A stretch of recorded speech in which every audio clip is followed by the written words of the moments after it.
네, 선재규 선임기자 함께합니다. 어서 오세요. 안녕하세요. COP28 개막 얘기부터 해볼까요? 유엔 기후변화 협약 당사국 총회 28차 총회입니다. 네. 이제 오늘부터 그 아랍에미리트 두바이에서 다음 달 12일까지 열리고요. 그 정상회담은 12월 2일로 예정되어 있습니다. 미국이 바이든 대통령이 오지 않는다고 비판이 많아서 그런지 해리스 부통령이 간다고 하는데 별로 그렇게 미국이 그렇게 썩 적극적인 것 같지가 않습니다. 네. 이런 가운데 유엔 보고서 같은 것들이 쭉 그동안에 나왔는데 이거를 로이터가 어제 총회를 앞두고 전부 정리를 했는데요. 뭐 여러 가지가 지금 전반적으로 비관이 이제 굉장히 비관적입니다. 이를테면 그 배출가스 보고서를 보면요. 온실가스 배출이 2022년까지 한 해 동안에만 574억 톤 정도. 그러니까 줄어들기는커녕 한 1.2% 늘어난 걸로 되어 있습니다. 1년 사이에. 이 추세면은 지금 기억하시겠지만 2015년 그 파리 기후 협약이 그 산업화 이전에 비해서 지표 온도 상승을 섭씨 1.5도. 네. 그리고 뭐 정 안 되면 섭씨 2도까지 이렇게 상승폭을 억제하는 걸로 되어 있는데요. 지금 이 추세면은 그 거의 한 섭씨 3도까지. 그러니까 지금 파리 기후 협약 그 적정 수준의 거의 2배 정도까지 되는 걸로. 그리고 또 가장 낙관적인 시나리오로 봐도 섭씨 1.5도 상승으로 묶을 수 있는 확률이 14%밖에 안 되는 걸로 그렇게 유엔 보고서가 진단을 했습니다. 네. 또 보고서 나온 게 있는 것 같은데요? 그리고 이제 네. 그다음에 온실가스 배출 그게 이제 2019년 대비 2030년까지 지금 파리 기후 협약은 43% 감축을 목표로 하고 있는데 네. 지금 뭐 이런 식으로 가면은 한 2% 감축하는 것도 달성하기가 힘들 것 같다는 그런 관측입니다. 그리고 또 이제 각국이 이제 각자 자기네가 그 배출 감축 그 목표치 설정하고 이행해 왔는데 역시 이것도 뭐 지지부진하다는 겁니다. 지금 지난 9월 기준으로 보니까 유엔이 이제 한 200여 국에서 국가의 그 보고서를 받아서 종합을 했는데 배출이 줄어들기는커녕 2010년 수준에서 한 2030년 정도에는 오히려 11% 늘어날 걸로 그렇게 전망이 됐습니다. 근데 부정적인 얘기만 이렇게 할 게 아니라 뭔가 총회에서 대책이 나올까요? 어떤 얘기 있을까요? 그리고 또 이번에 네. 이제 그 또 아주 핵심 의제 중에 하나가 화석 연료 단계적 폐지 이제 이거를 이제 어떻게든지 좀 이제 실행을 시켜야 되는데 네. 역시 뭐 좀 이것도 뭐 내용 전망이 좋지 않은 걸로 그래도가 전했습니다. 유엔 환경계획 분석을 인용을 했는데요. 섭씨 1.5도로 묶는 데 필요한 수준보다 한 2배 이상 늘어날 것 같다는 겁니다. 그 화석 연료 생산이요. 이제 이거를 이제 그 미국, 중국 뭐 그다음에 노르웨이 그리고 이제 중동 국가들에서 이제 전 세계에서 화석 연료를 가장 많이 생산하는 20개국을 이제 정리를 해 보니까요. 섭씨 1.5도 제한에 필요한 수준보다 2030년에 오히려 110%더 생산할 것 같다. 그리고 이제 이거를 상승폭을 섭씨 2도까지로 이제 높이면은 그래도 초과 생산률이 한 근 70% 정도일 걸로 유엔 환경계획이 전망을 했습니다. 기금 얘기도 있잖아요. 이번에 이제 그 네.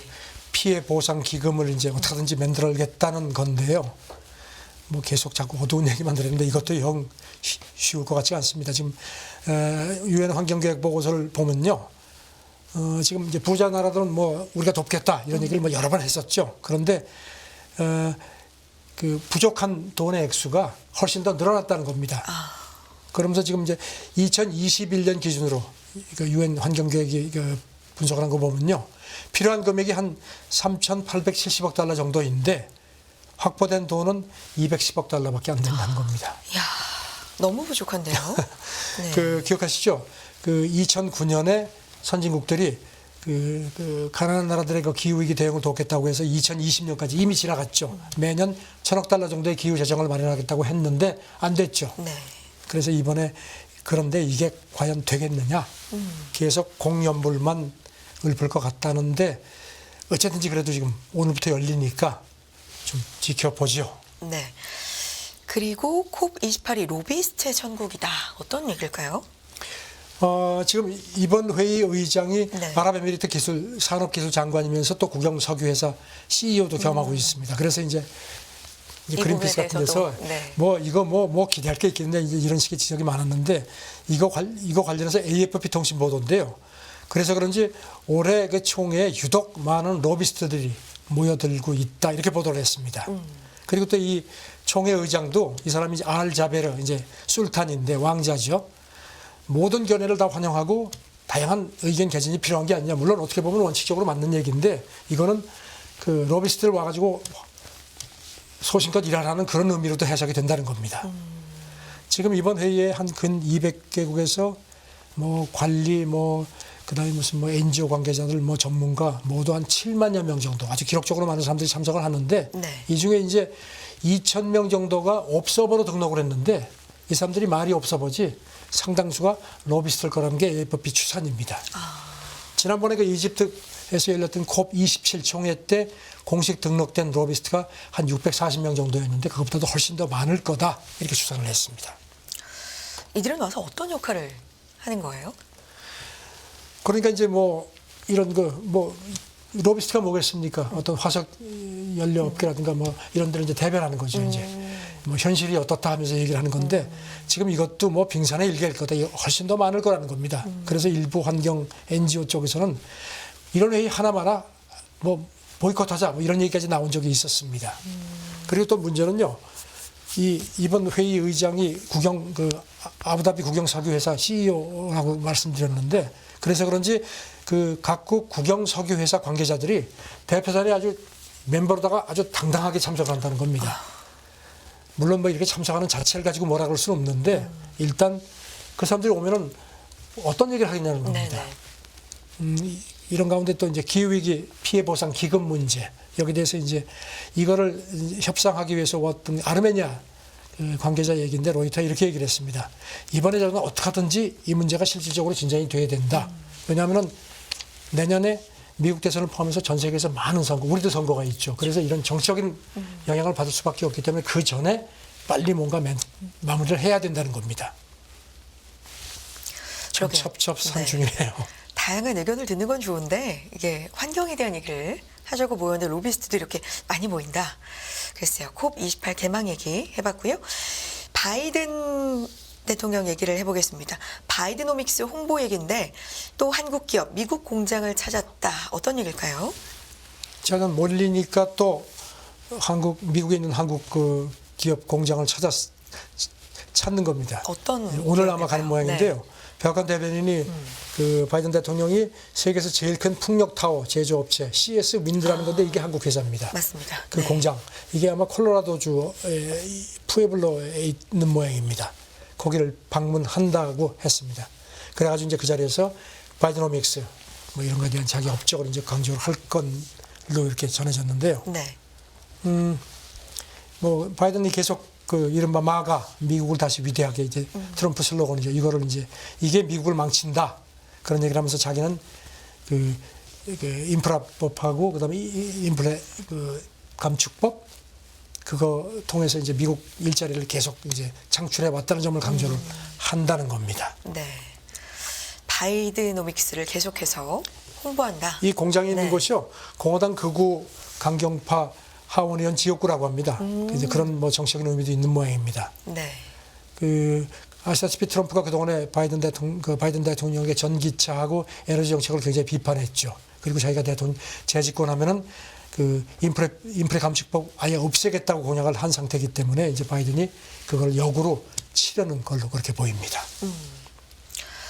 CS 윈드도 증설을 하고 좀 적극적인 행보를 보이는데요. 증설을 네. 시작해서 내년에 이제 증설문도 가동을 한다고 하는데 이렇게 되면 이제 그 인프레 감축법에 따른 그 세금 혜택도 받게 되죠.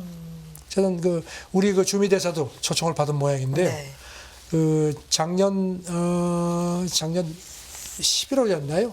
미시간주에 있는 그 SK 공장도 방문했었죠. 그 반도체 쪽 공장도 가가지고서 그때도 이제 공급망 확보 필요성 이렇게 했는데 백악관이 또 계속 한국 투자 얘기를 합니다. 한국 기업들이 그 최소 550억 달러 정도로 미국에 투자했다. 이걸 또 거듭 상기시키네요.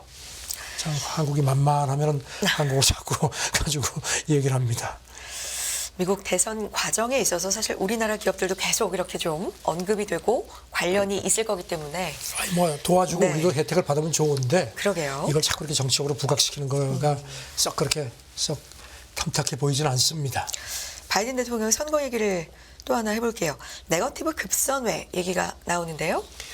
블룸버그 보도인데 그동안에 아시다시피 바이든 대통령이 이렇게 트럼프 진영을 공격을 하면서도 그렇게 직접적인 이런 건 안 하고 이제 자기 그 바이드노믹스 같은 걸 이제 홍보하고 이런 식의 이른바 포지티브 선거 전략을 썼는데 이제 확실히 상황이 달라졌다는 겁니다. 블룸버그 보도는 이제 최근에 바이든 지지율이 트럼프에 완전히 밀리는 그런 상황이 되니까 이제 이제 트럼프가 분명히 다음번 공화당 대선 후보가 되겠구나 이렇게 판단을 한 것 같다는 겁니다. 그래서 이제는 트럼프를 아주 직격하는 네거티브 전략으로 급선회한 것 같다. 그래서 이제 한 예로 그저께 바이든 대통령이 콜로라도주 정치모금 행사에서 트럼프를 아주 직격한 점을 이제 상기시켰습니다. 미국이 직면한 그 선택, 공화당 트럼프하고 마가 공화당이 미국 민주주의를 파괴하려고 작정을 했다. 그러면서 뭐 오바마 케어 폐지라든가 낙태 규제 지지 같은 이런 걸 정면 공격을 했다는 겁니다. 또 어떤 얘기 있나요? 바이든은 그 당시 이렇게 얘기를 한 걸로 네. 전해졌습니다. 트럼프가 자기 생각대로 하면은 모든 게 다 사라질 거다. 그러면서 오바마 케어가 폐지되면은 미국 사람 한 4천만 명이 의료 혜택을 받지 못하게 된다고 경고를 했고요. 그 다음에 그 미국 사람들이 기본권을 빼앗긴 유일한 이유는 바로 트럼프다. 이렇게 얘기하고 또 해충이라는 표현을 쓴 것도 상기시켰다는 겁니다. 확실히 이렇게 네거티브 쪽으로. 조금 네. 좀 이렇게 바이든이 좀 다급해진 게 최근 여론조사를 보면 확실히 그 근거가 있습니다. 네. 가장 최근 게 이제 에머슨 대학 조사인데 이걸 보니까 공화당 경선에서 트럼프가 64%, 뭐 압도적 1위입니다. 그리고 그 가상 리턴 매치 경우도 바이든이 43%인데 트럼프가 47% 계속 높게 나옵니다. 그러니까 이제 백악관이 조금 이제 전략을 바꿨다는 분석입니다. 이러다 보니까 트럼프 전 대통령을 공화당 후보로 이제는 좀 기정사실화 네. 하면서 전략도 선회하고 있다라는 얘기고요. 미국은 아무래도 이제 성탄 분위기가 점점 좀 무르익을 텐데 트리 얘기가 있습니다. 쓰러졌다고요? 네. 그 백악관에 이제 그 한 10m 넘는 그 나무가 있어가지고 그 나무에다가 이제 성탄 트리를 만들어서 현지 시간으로 이제 12월 1일이면 이제 매년 그걸 점등을 해서 이제 그게 미국의 뭐랄까 성탄 시즌 상징. 뭐 시작되는 상징 같은 네. 거였는데 그 나무가 그저께 바람이 엄청 세게 불어가지고 쓰러졌다는 겁니다. 이제 그 나무를 관리하는 곳이 이제 국립공원 관리국인데 네. 굉장히 그 원래 있던 나무는 그 병이 걸려가지고 한 2주 전에 웨스트 버지니아주에서 국유림에서 그 노르웨이산 가문비 나무를 옮겨다가 심었는데 그리고 이제 거기다가 이렇게 이제 그 성탄 장식을 해놨었는데 그게 쓰러졌다는 겁니다. 그러니까 이 점등식 바로 이틀 전이라서 또 뭐 이런저런 얘기들이 많습니다. 네. 이제 온라인에 올라온 글을 보니까 나무가 너무 피곤했겠다. 너무 큰 부담을 준 게 아니냐. 뭐 이런 우스갯소리도 있고. 왜냐하면 네. 이제 너무 요란하게 요란 떠는 거 아니냐. 이런 식의 좀 시각도 있고요. 그리고 반면에 이제 바이든을 싫어하는 사람들은 가만히 있을 리가 없죠. 바이든이 나무가 넘어지는 것조차 제대로 막지 못할 정도로 무능하다. 그래서 이건 좀 심하네요. 그러니까 이제 국립공원 관리국 대변인이 어제 추가 공지를 했으면 나무를 다시 세웠다. 쇼는 계속될 거다. 약간 재치 있게 언급을 했습니다. 이게 네. 유래가 예, 있죠. 내셔널 크리스마스 네. 트리 점등식이라고 명명이 되어 있는데요. 1923년 켈빈 쿨리지 대통령 때 시작이 됐다고 합니다. 까지 전통이 돼서 그랬는데 나무가 이 크리스마스 성탄 트리 나무가 이번 쓰러진 게 처음이 아니고요. 2011년 2월에도 한 33년 정도 있었던 가문비 나무가 그때도 비바람하고 강풍이 불어서 쓰러진 적이 있다고 합니다. 뭐 과거에도 그런 일이 있었고 바람에 자연스럽게 쓰러진 건데 이제 선거도 앞두고 있고 하니까 그러니까 미운 사람은 계속 미운 것만 보이는 거죠. 그러게요. 자, 미국 의회 반유대주의 갈등 얘기 좀 해주시죠. 그동안에 뭐 하버드 대학, 뭐 펜실베니아, 유펜, MIT 같은 데서 반유대주의 학생들 움직임이 있으니까 막 그냥 졸업생, 뭐 그다음에 월가 그 유수 졸업생들이 막 그냥 지원 끊을 거야 하고 막 강하게 압박을 했는데 드디어 이제 미국 의회까지 개입을 하는 것 같습니다. 미국 하원 교육인력위원회 하원은 아시다시피 공화당이 장악하고 있죠. 여기 위원장도 물론 공화당 사람입니다. 이 대학 총장들을 소환했습니다. 다음 달 5일 이제 그 반유대주의 청문회를 하는데 와서 직접 증언하도록 그렇게 불렀다고 밝혔습니다. 네.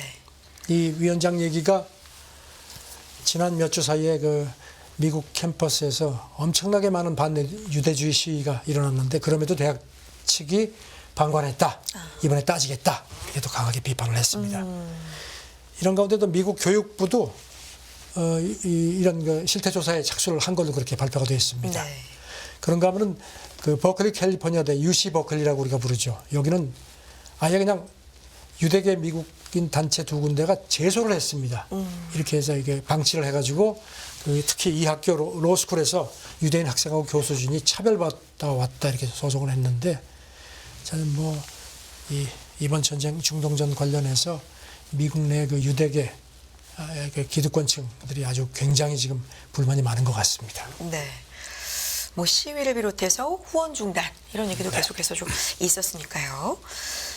영국 얘기 해보겠습니다. 그리스와 정상회담 전격 취소 이유가 뭔가요?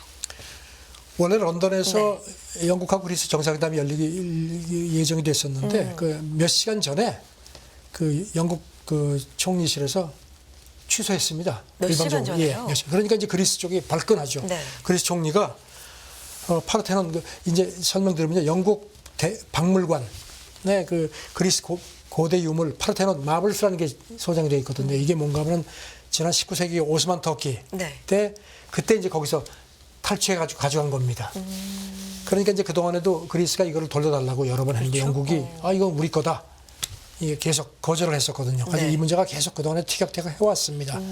그러다가 이제 이번에 이제 그리스 쪽에서 다시 얘기를 하는데 영국 총리실 얘기는 이번 정상회담에서 이 문제는 서로 얘기하지 않기로 사전 조율이 돼 있었다. 그런데 그 그리스 총리가 BBC하고 회견하면서 이걸 또 얘기를 했거든요. 뭐라 그랬냐면요. 이렇게 표현을 했습니다. 만약에 명화 모나리자가 절반으로 잘려가지고 한쪽은 프랑스 루브르 박물관에 있고 나머지는 영국 박물관에 있으면은 관람객들이 이걸 어떻게 감상을 하느냐. 그러니까 영국이 이제 발끈한 겁니다. 그게 아주 총리가 굉장히 불쾌했다. 그래가지고 이제 전격적으로 취소를 한 모양입니다. 순핵이 분개했다. 네. 뭐 이런 얘기 알려져 있는데 그냥 이게 민감한 얘기죠 사실. 민감한데 네. 이거 참 이거는 뭐 우리도 지금 이런 유물들이 많죠. 네. 자, 이 유물 반환 문제 이런 게 이제 앞으로도 계속 이런 식의 문제가 될 겁니다. 네. 정상회담이 몇 시간 전에 전격 취소되는 건 상당히 좀 큰일 아닙니까? 그렇죠. 네. 그러니 뭐 그리스 쪽에서는 또 뭐 영국 쪽에서는 이 문제를 자꾸 얘기 안 하기로 했는데 자꾸 이제 이슈화 시킨다. 이렇게 해서 우리가 어떻게 실질적인 양국 협력 문제를 얘기하느냐 하는데 글쎄 그러면서도 뭐 좋은 관계를 유지하고 싶다고 하기는 합니다. 네. 반환이지만 이거는 돌려받는 거죠. 그런 표현이 좀 정확하겠네요. 네. 다음 얘기 해볼까요? 경제 불안 때문에 중국에서 해외로 나가는 돈 경제 얘기 좀 해보죠. 뉴욕타임스 네. 보도인데요. 지금 중국 부자들이 미국 중국 경제가 상당히 불확실하다고 보고 돈을 많이 빼돌린다는 겁니다.